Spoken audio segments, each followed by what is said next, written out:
What's up, guys?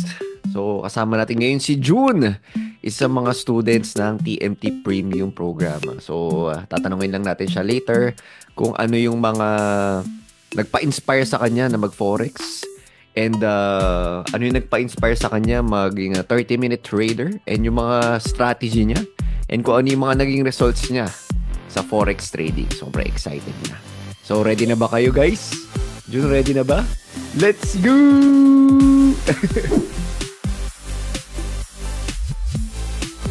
Si June pala nakakasama namin sa mga barkadahan, no? Yan, sa mga bowling, di ba yan? Kain-kain sa labas. So anyways, June, bago ka naging 30-minute trader, tanong ko lang, no, ano yung background mo? Yan, bago ka maging trader. Actually, Coach, I am a international seafarer po. For 14 years working abroad. And nag-try po akong mag-forex trading to have an additional income or other ways to earn na later on, iiwan ko rin naman po talaga yung pagbabarko habang bata pa.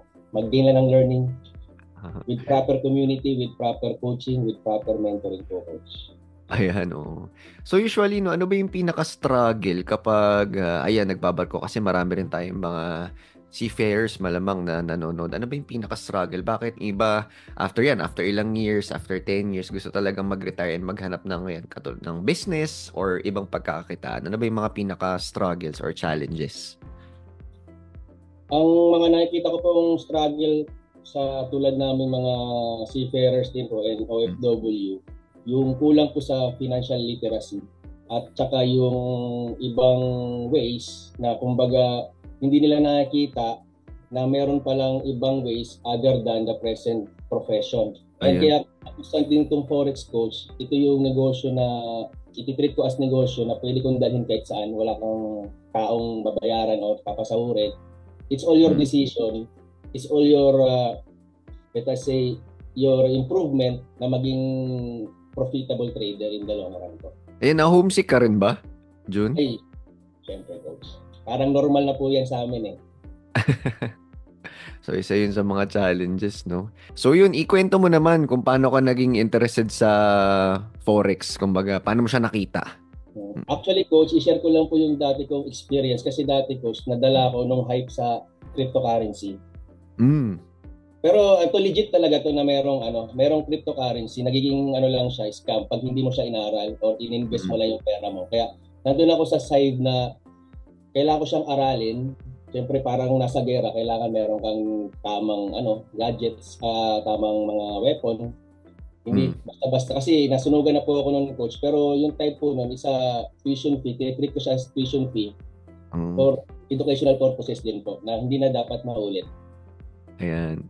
Paano ka na-inspire mag-trade? Ayan. Mag-crypto? Nakikita mo lang din sa social media, ganun? Yes po, nakikita ko kasi nung time na yun, what if maghanap ako ng other ways to earn? Kasi napunta na rin po ako sa mga franchising, which is active pa rin naman po ako sa mga TikTok shop, Shopee. Pero parang mas gusto ko maging trader. Kumbaga sa lahat ng putahe, ito yung gusto kong aralin talaga at maging profitable in the long run din po ko sa kasama ng TMT family yan. Yan. Matanong ko lang, no? Hindi ko pala natanong sa'yo nung huli. Magkano yung nasunog mo nung nagsisimula ka pa lang? Yan. Sa crypto, mga $500. Okay. Pero nabawi ko naman na siya, Coach, nung time na nag-champion tayo sa XM. Ayan. So mamaya. Profit eh. Sabi ko, pag-uusapan natin mamaya yan. So, ayan, nabanggit na ni June, no? Siya pala yung champion natin sa TMT competition natin sa Forex trading, yung nangyari last time sa XM. So, mamaya, pag-usapan natin yan. Paano ka pala naging interested mag-join sa TMT? June, ano yung nakita mo? Nung Coach, nakikita ko sa newsfeed ko, for example po, nandun po ako sa ibang bansa kasi ako talaga yung tipong tao na hindi ako mapakali na hindi dapat ako palagi nasa barko eh. So nakita ko yung mga pina-follow ko na mga engaged sa mga traders, ayan, either crypto, forex, and then yung nakita ko yung TMT na nag-reflect sa aking newsfeed. Tapos nagmarites na rin ako sa loob, tinignan ko yung mga community, which is naging ano naman siya, coach, kumbaga convincing. And then syempre takot kami, tulad namin, takot kami sa mga scam. Yan, number one po namin yan na tinitingnan kasi marami rin po kasi mga investment scam. So later on disappeared na. Sabi ko sa mga kasamaan ko, what if aralin natin?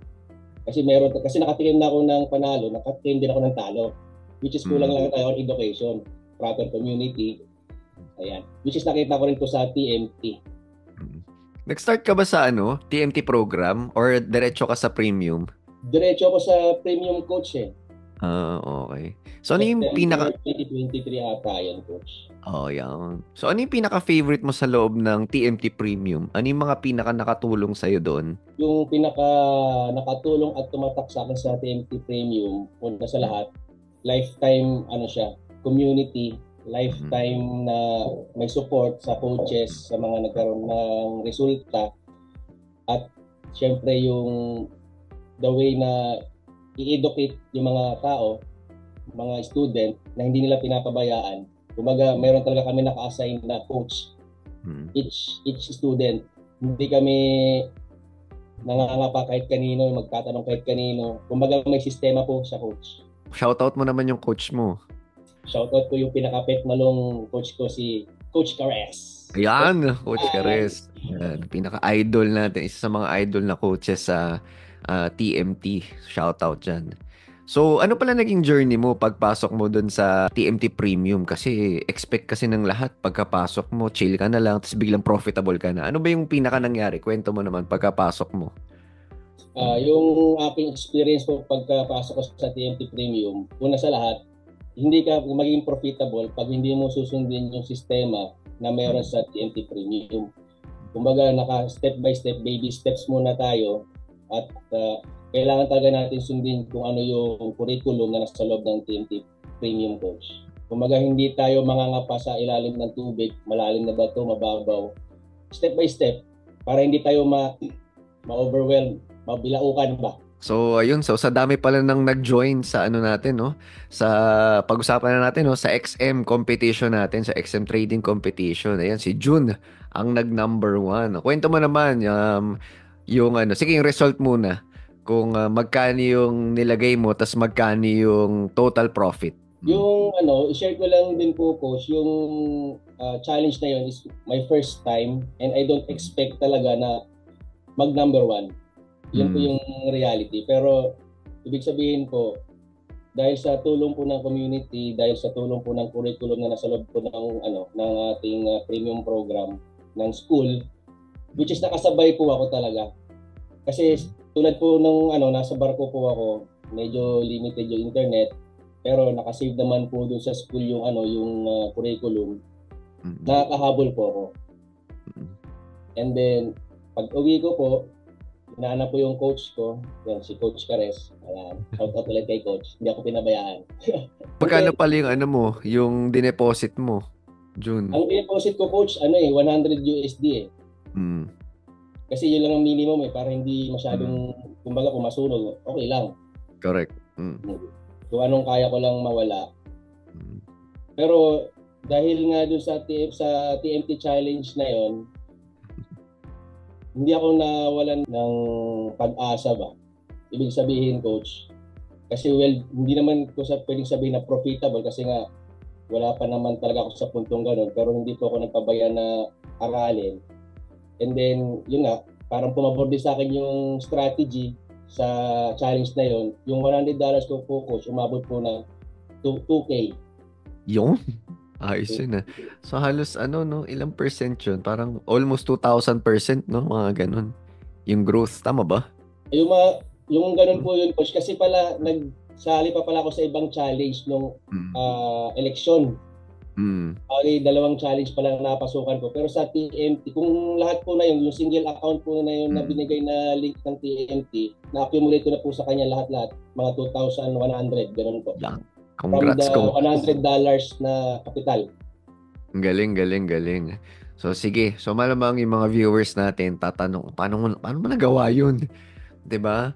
Ilang percent ka nahirapan ako. So paano nangyari yung 2,000%? Basic lang ang ginawa ko, coach eh. Nung ano lang, malinis lang talaga yung chart ko. Support and resistance, MACD and RSI. Yun lang. Kasi yung dati nag-start ako sa sobrang dami kong pina-follow, ang dami nilang mga ganitong strategy, which is hindi naman po akma sa akin. Sa level ng kung paano ko i-apply yun. Hindi siya naging profitable. So bumalik ako sa basic, which is sabi nyo nga po, mas malinis ang charts, mas madali natin maintindihan kung paano gagalaw yung trend. Dumating ka rin pala sa point na akala mo, the more na mas komplikado, the more mas profitable? Yes po. So, anong masasabi mo? Anong masasabi mo? Ano yun, hindi yun, para sa akin, hindi totoo na pag marami kang indicators sa chart, profitable ka na. Minsan, nagiging conflict of interest pa sa dalawang indicators na hindi sila tugma nung sinasabi sa pag-analyze mo. Paano mo pala na-come up yung yung strategy mo? Yung sa strategy ko naman, coach, yung base nga din po sa training natin sa loob ng school, yung basic support and resistance, tapos put some trades according sa EMA 200. Pag below EMA 200, mag-sell ka. Pag above, mag-buy. Doon lang talaga ako naka-focus sa ganong napaka-basic lang na charting. Kasi naniniwala tayo, simple is sustainable, no? Yes po, coach. Kala kasi nila, ang sobrang sinasabi kasi natin is wala talagang secret 100% winning strategy. Apo. Pag may nagsabing 100%, mag-isip-isip ka na. Ayan na. So, katulad nga ng sabi ni Jun, no, parang kung ano yung strategy na akma sa'yo. Kumbaga, yung ginagawa talaga natin sa premium, more on personalized talaga yung strategy, no? Yes po. Because along the journey, doon mo makikita kung ano yung babagay talaga sa'yo. So, Jun, for sure, marami diyang mga viewers na gustong mag-try mag-forex. Kaya lang, nagdadalawang isip. Ano yung pwede mong matip sa kanila? Una sa lahat, dumating din ako sa puntong nagdadalawa, tatlong isip pa nga eh. Kasi sa sobrang dami talaga dyan sa social media, nandiyan na yung maraming 30-minute trader, maraming coach job, ang dami. So, you have to be clever na tingnan nyo yung profile, tingnan nyo yung community, tingnan nyo yung engagement ng program nila na talaga namang merong nagkakaresulta. Hindi ka magkakaresulta kung mag-enroll ka lang tapos hayaan mo na hindi siya ganun coach eh. Kailangan kumaga nandiyan na yung tools. You have to know paano siya gamitin. Sa lahat ng experience mo sa sa TMT, ano yung pinaka favorite mo? Yung isa lang muna. Alam ko marami, katulad ng sabi mo kayo na marami, pero yung isa lang yung pinaka hindi mo makalimutan talaga. Yung pinaka the best coach sa akin yung coach na naka-assign sa'yo, hindi ka pababayaan. Ayan. So, shout out talaga kay Coach Cares. Sobrang thank you. Anytime pwede siya mag-reply eh. Alam ko busy si coach eh. Tapos coach, kung umabol talaga ako coach, tinutukan niya talaga ako, nasa na ba ako, ganyan, anong level ka na. Ibig sabihin, hindi kayo nag-iilangan. Kung anong kulang sa'yo at gusto mong malaman, ibibigay niya kung saan kung topic ka pupunta, ganyan, para may sistema, hindi ka tatalon agad doon sa pinaka medyo mabubulunan ka ng info. Correct. Yung iba kasi gusto yung advance agad, yung iba gusto mas mabilis. So, tiwala lang talaga sa program kasi marami na tong na pa-successful na mga traders. Tama, no? Sige. So, anything else, Jun? Ayun. Gusto ko lang talaga pasalamatan yung ating community sa ating owner na si Coach Job. Dati ko lang siya pinapanood sa YouTube, sa mga social media. Actually, Coach, bago po ako umalis nung way back September last year, dinownload ko yung mga YouTube training videos. Kasi I believe pag nandun ako sa gitna ng dagat, wala nang signal. So, pag free time ko, aral talaga. Kailangan aral ka talaga. Parang nasa college ka lang ulit. Tapos in the long run, nag-graduate ka, at least prepared ka nang pumasok sa market. Correct. So, very important yung knowledge muna, no? Bago, Bago mo nakita. Kasi pag Correct. nauna yung ano eh, pag nauna yung pagiging gusto mo, may kitaan agad, parang hindi siya aligned coach eh. Mm. Parang talim yung ano mo, yung samurai ba? Eh, Correct, correct. Ano muna, hasain muna. tama, So, ano tama. pala yung mga future plans mo when it comes to trading tsaka sa profession mo? Yung mga future plans ko, coach, Mm. ngayon, pwede ko pa siyang pagsabayin eh. Kasi Mm. yung forex trading kasi pwede mo siyang madala. Mm. Wala kang babantayang ano, mga helper or mga products or mga bills, wala. It's Mm. up all to you. Mm. Kaya pwede ko siyang pagsabayin sa profession ko as seafarer and pagiging forex trader. Mm. At the same time po, nag-start na ako na mag-divert from being an OFW kasi I believe marami rin po talaga sa atin naka-experience na huli na ang lahat coach eh. Kung kailan medyo mahina at saka sila nagtatry, no? Mm. Nagtatry ng other ways eh. Kaya ako, medyo maaga lang akong na engage sa mga ganitong siguro sa mga community. Nagkaroon ako ng idea na what if agahan kong mag-explore. Hindi yung bandang huli na pag wala ka ng balak or wala ka ng lakas. Yun yung isip ko eh. Hindi ako yung, parang hindi ako risky na, okay naman, masaya naman ako kung sa kita ko eh. Mm. Parang ganon. Tapos bandang huli, yung wala ka nga lang talagang knowledge, nakasandal Mm. ka lang sa isang source of income. Kaya ako, mas much better na meron kang ibang sources, Ganda. skills. Ganda. Yan. Mm. Correct, correct. So tama no. Yung iba kasi gusto agad mag-resign, 'di ba? Yung iba gusto agad mag full-time na trading. So ako talaga sobrang hindi ko sinasuggest no. So forex trading or any or trading in general, as a second source siya or third or basta another source of income siya. Maganda pa rin na meron kang isa pa para at least nadadagdagan mo yung kapital mo. Tama po. Mm. Mm. Pag huwag kang tatanong agad sa dagat ng wala kang salbabida. Ayan, oh, para mas sigurado, 'di ba? So, ayun lang June. Maraming salamat sa time mo, no. Siguro pag nagkita tayo ulit, usap-usap tayo ulit para mas Yes maraming pa po. tayong ma-inspire ng mga traders. So, yun lang Pwede guys. magpunta kayo sa Antipolo coach, di ba? Punta kami sa December Tuesdays. Second week Tuesday ng December. Kita-kits tayo doon. Nila Gilbis. Mga taga dyan. Solid, Oh. solid TNT, guys, solid. Oh, let's go. So meron pala tayong workshop November 23 to 24 yan sa Citadines, Quezon City, yan face to face. Actually marami kasi nagre-request niyan.